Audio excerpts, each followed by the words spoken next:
Night settles over Sabine Pass, Texas, marshes breathing mist and mosquitoes.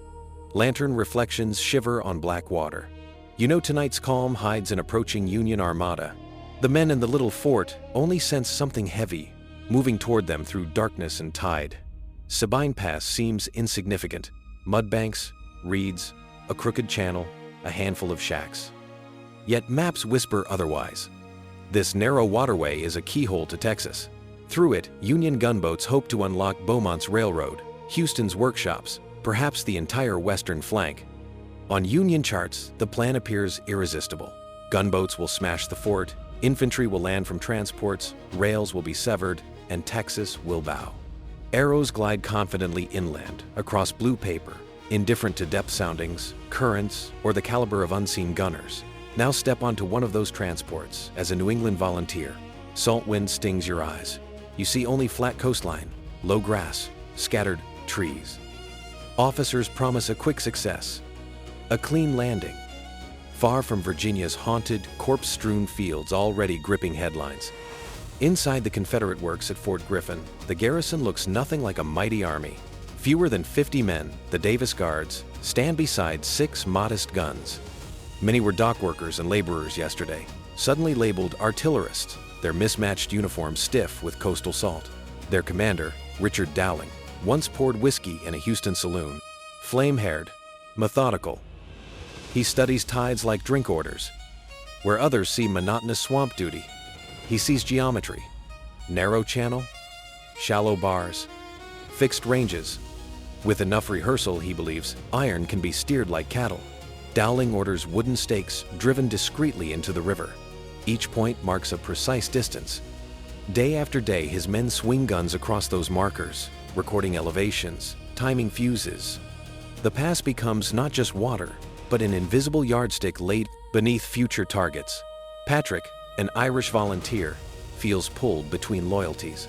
He remembers landing on this coast, penniless, chasing opportunity. Now he loads guns defending a government that sometimes doubts immigrants. Somewhere on those Union decks, he suspects other Irishmen will stare down the same cannon mouths. Far east, Union command sees Texas as unfinished business. Closing Sabine Pass could seal the blockade, silence cotton exports, discourage French intrigue in Mexico. Generals boast that the upcoming amphibious strike will dwarf earlier coastal efforts, proving that blue water and steam decide modern wars. Aboard the gunboat Clifton, Lieutenant Frederick Crocker, veteran of earlier river fights, leans over charts under swinging lamps. He trusts weight of metal, disciplined broadsides, and steel nerves. To him, Fort Griffin resembles many backwater bastions already reduced to smoking rubble and silence. On the eve of battle, Gulf waves slap gently against anchored hulls. Sailors coil lines, swab guns, joke nervously. Soldiers crowd railings, staring toward a dark cut in the coastline where the pass hides. Somewhere beyond that void, unknown cannon already remember their ranges. Within Fort Griffin's low walls, lamplight sketches iron curves and tired eyes. Guns loom like sleeping animals, muzzles aim toward blackness. Dowling walks the parapet, exchanging quiet words. His calm voice raps the men, disguising the weight of betting Texas on 6 throats of iron. Patrick cannot sleep. Back pressed against gritty sandbags, he listens to insects and distant surf. He imagines a black procession of smokestacks moving closer each heartbeat. In his chest, 2 questions wrestle. Can 6 guns matter? And if they do, what follows? Dawn lifts like a slow curtain. First come faint smudges on the horizon, then distinct funnels and masts, then entire hulls advancing in column. From the fort, the Union flotilla looks unnervingly large, a man-made storm rolling along calm water toward one muddy embankment. From your present vantage, you count them without fear. 4 gunboats leading, transports heavy with thousands of soldiers behind. On paper, they outweigh everything at Sabine several times over. Down here, within cannon range, each smokestack feels like a separate promise of ruin. On a troop transport, a young soldier named James leans over the rail. He sees no towering fortress, only reeds and low ridges, relief flickers. Compared with Charleston's masonry monsters he has heard about, this Texas outpost looks almost embarrassingly fragile and provincial. Union guns open first. lobbing shells from comfortable distance. Plumes of water leap near the fort. Geysers of mud decorate parapets. Dowling refuses to answer. Out of range, he repeats. Powder stays dry, tempers hotter. The Texans hunch beneath sandbags, enduring anonymous steel without reply. Silence gnaws at Patrick. Each shrieking shell feels like an accusation. Why not answer, "Are we truly soldiers?" He fingers his rosary, glances toward Dowling, and finds only stillness. The commander watches the channel, not the explosions, waiting for hulls to cross invisible thresholds. Hours stretch. The armada creeps nearer, emboldened by lack of return fire. 4 gunboats shape point of spear. Troopships lurk behind, smoke smearing horizon. Sabine Pass, once ignored, now stands between those thousands and the railway lines linking Texas interior to Confederate lifelines beyond. Then, at last, the moment Dowling spent months rehearsing. Union gunboats nose into the narrow, stake-marked channel. Their hulls slide past distances his men could now judge almost by heartbeat. Range transforms from pencil notes into physical steel, drifting exactly where sights already linger. Number 1. Take that leading gunboat. Dowling's voice cuts through rising noise. Patrick touches matched event. Flame dives into metal. The cannon hurls its first challenge. A breath later, geyser and splinters erupt against an enemy hull. Practice sketches have become torn planking and startled shouts. The pass explodes into concentrated violence. Union broadsides thunder, tearing furrows along the fort, smashing timbers, flinging sand. Confederate guns answer with deliberate rhythm. Each shot walked along hulls and pilot houses. Guided by stakes the attackers cannot see. Smoke folds the channel into choking curtains. From James's position aboard a transport, the engagement looks at first like theatrical spectacle. Then clarity intrudes. One Federal gunboat staggers as a shot rips into her vitals. Steam bursts from shattered piping. Men vanish under scalding clouds. Cheers on transports shrivel into stunned silence. Gunboat Sachem lurches, wounded badly, drifting toward marshy Louisiana bank. Her guns fall quiet. Another, Clifton, claws stubbornly up Texas side of channel, trying to slip past tormenting fort. Dowling pivots fire, his voice calm and almost detached, calling corrections like a teacher, praising correct answers. Patrick's gun crew moves with brutal efficiency. Sponge, load, ram, run out, fire, repeat. Shoulders burn, ears ring, palms blister, yet motions stay precise. Through intermittent gaps in smoke, he glimpses Clifton turning sluggishly, rudder wounded, her hull kissing the unseen bar beneath brown water. On Clifton's deck, Crocker reads disaster in every shudder. Steering fails, rigging collapses. A gun dismounts under terrible hit. He can persist and risk total loss, or surrender and save crews from scalding death. Pride argues with arithmetic, while Texan shells continue punctuating the debate around him. Inside Fort Griffin, one Confederate gun bucks violently off its carriage, useless. For a heartbeat, despair brushes Dowling's thoughts. Fewer mouths now speak for the fort. He shoves fear aside, redistributes men, and doubles focus on remaining pieces, tightening fire rather than loosening nerve. Clifton grinds to a halt, belly on the bar, broadside exposed. Dowling's gunners rake her with shot. Spars tumble. Smoke pours from rents in her side. Finally, her flag dips. A burst of white cloth climbs where defiance fluttered. A Union warship yields to 47 Texans. Sachem, crippled near opposite bank, soon follows the same path. For James, watching from a powerless transport, the view is surreal. Supposed protectors now bob helplessly under Confederate muzzles. The landing he expected dissolves. Texas coastline, once promised as easy, suddenly looks spiked with unseen fangs. Union commanders confront an unforgiving equation. 2 gunboats lost or captured. Channel raked by accurate fire. Troops still bottled within vulnerable hulls. They can press forward and risk a massacre inside a measured killing lane, or withdraw and abandon the largest amphibious gamble yet attempted. James feels his own inner scale tipping.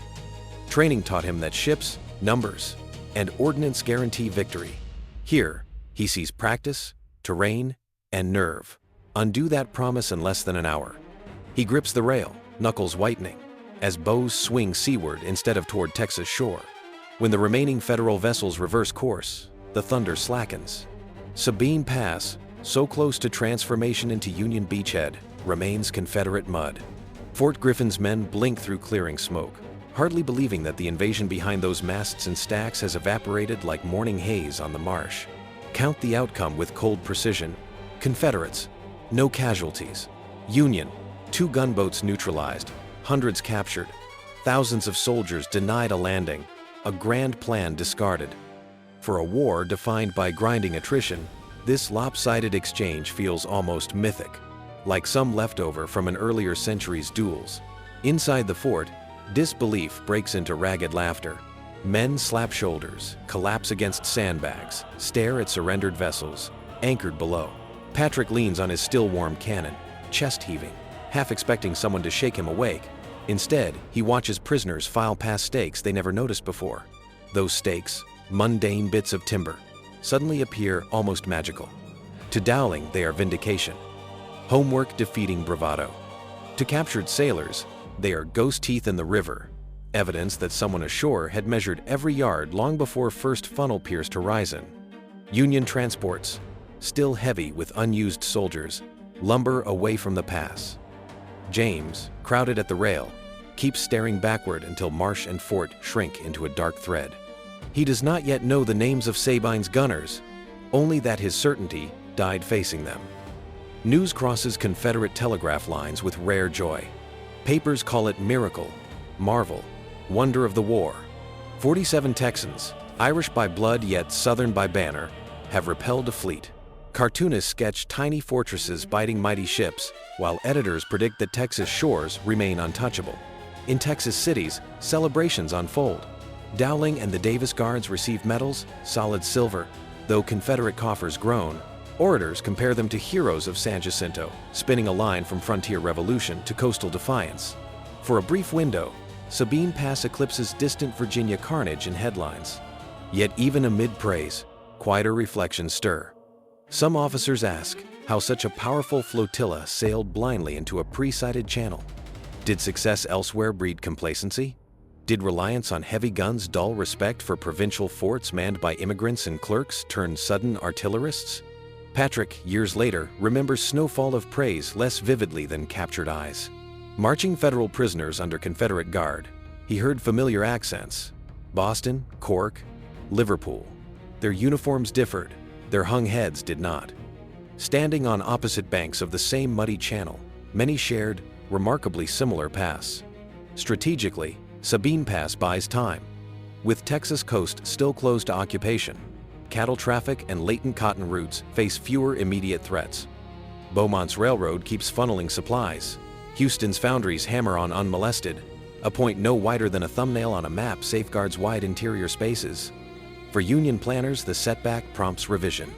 Future coastal pushes will demand more thorough reconnaissance, respect for coastal artillery, and patience when facing unfamiliar mudflats and bar channels. Sabine enters professional conversations as a cautionary case study, how not to ram an armada into a fortified funnel. You, watching from comfortable distance, encounter a paradox. The battle is tiny in numbers compared with Gettysburg or Chickamauga, yet its psychological weight feels enormous. It proves again that in this war, arrogance can sink faster than any ironclad when it collides with prepared resolve. Switch perspective. I am Dowling, pen scratching across coarse paper as I draft my report. How do I describe men whose only shield was confidence in practice? Do I admit that at one point, a single disabled gun nearly unraveled our firing pattern along the stakes? Or adopt James's inner voice? I expected an easy demonstration, a textbook landing. Instead, I saw ships I trusted become prizes for men I had mocked from afar. When I write home, do I speak of miscalculation or hide behind vague phrases about unforeseen resistance along the pass? Sabine Pass whispers another reminder: Western waters matter. While Eastern armies lock in famous embraces, these tidal channels decide supply lines, trade routes, and diplomatic leverage. Had Union flags planted firmly here early, Texas might have felt invasion's breath along railways instead of only distant rumors. Visually, the contrast is cinematic. Tall, modern masts and chimneys, push against a horizon of low reeds and muddy levees. Glossy painted hulls bristle with Dahlgren guns, yet they shudder before earth-stained cannon rolled by men in patched shirts and sweat-darkened slouch hats. Psychologically, Sabine hardens myths. Texans embrace image of 47 stalwarts guarding a watery gate, outnumbered yet unshaken. Northerners, reading grim after-action summaries, confront another example of Confederate defenders turning geography into multiplier. Each side refines its narrative, sanding away messy nuances of fear and doubt. In grand histories, Sabine sometimes appears as a paragraph, a curious anomaly bracketed by larger bloodlettings. But that brevity hides a sharp lesson, concentrated discipline, guided by intimate knowledge of local ground or water, can wrench outcomes away from those who presume mass alone controls history's levers. Internal conflict here never shouts, yet it directs everything.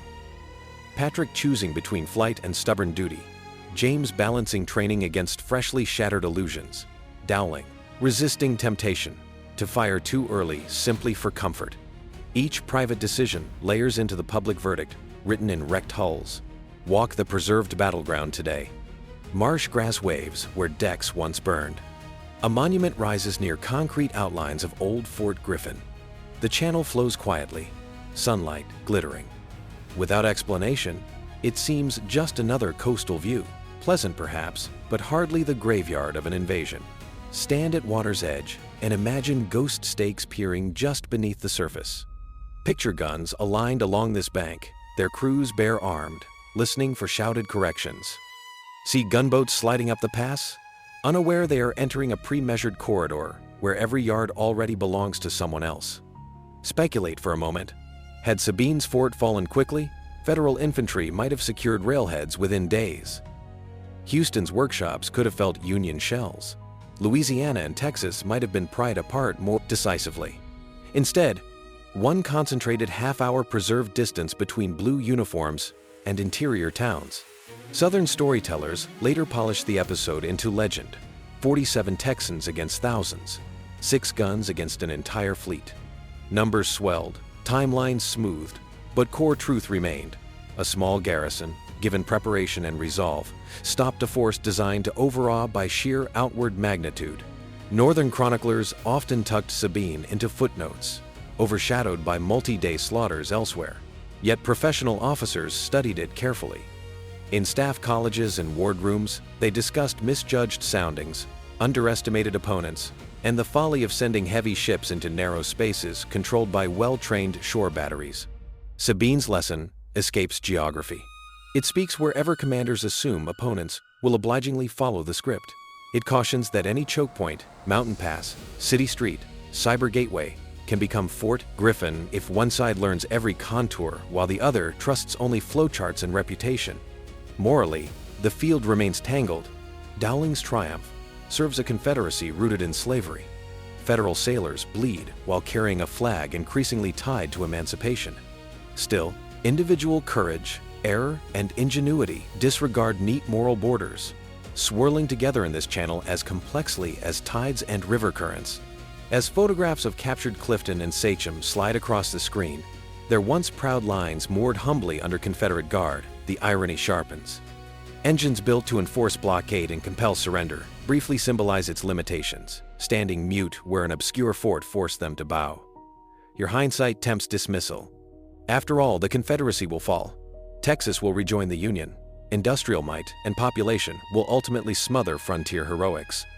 Yet treating Sabine Pass as mere curiosity risks missing how often history turns when someone refuses to accept predetermined odds.